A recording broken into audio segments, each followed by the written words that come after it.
Sikani pena. Sikani pena. Urisi. Urikudongorera uri kumukwata kamukadzi. Hakana. Pane munhu anga ane mari yangu achita akuya kuzondisira mari yangu. Kunyepa kumukwata mukadzi wako. Hakana. Kwenda kugara wega pana. Hapana. Boro wangu neka fresh air nzvimbo taimira magwafa inyaya. Ndowani mai mai inoita Adam na Eva. Takudya muchero. Doingi. Doingi. Saka utorevesa nenyaya yako. Kwati pepe wandishora chiti hauna mari ika imari.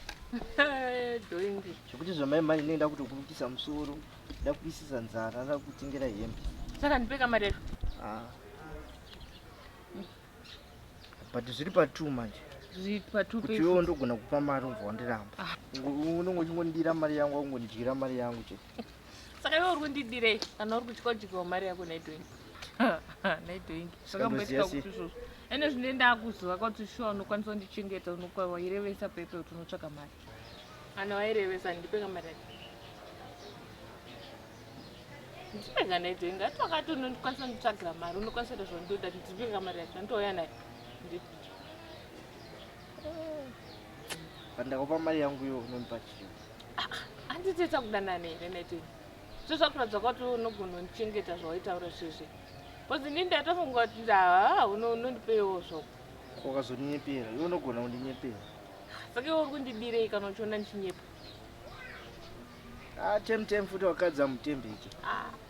Unogona kungochinja futi. Alright bo, ngandizvienderwe zvangu kumba medu. Sara gara nemari yako shamwari kana usingadi nezvamari yako.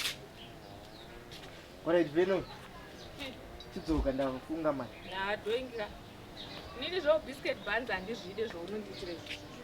Nai, ndinoda munhu ari serious. Ndosaka ndaikuudza kuti iwe haundikwanisa usiri type yangu. Wondiitirawo biscuit buns zvisina nebasa. Momira kana kuita tuhasha zvisina. Aiwa, inini handiri zvokupedzerwa nguva Doingi. Inini handiri zvokupedzerwa nguva. Nguva inenge ichitondiperera so. Ndakufunga. Saka iwe nentakudanana. Sure. Saka ndoziva sei kuti iwe nentakudanana. Iwe ngodozviziva sei? Ameno ke iwe. Iwe ngoda ndiite sei? Handizivi kuti uda kuita sei. Iwe taura.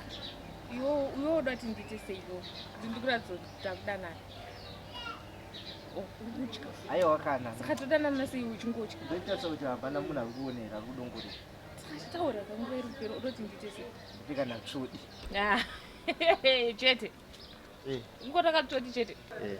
Alright.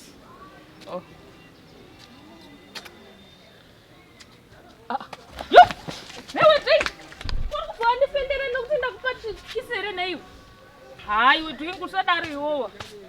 Kochiko? Hapana. Uchazoonekwa manje apa.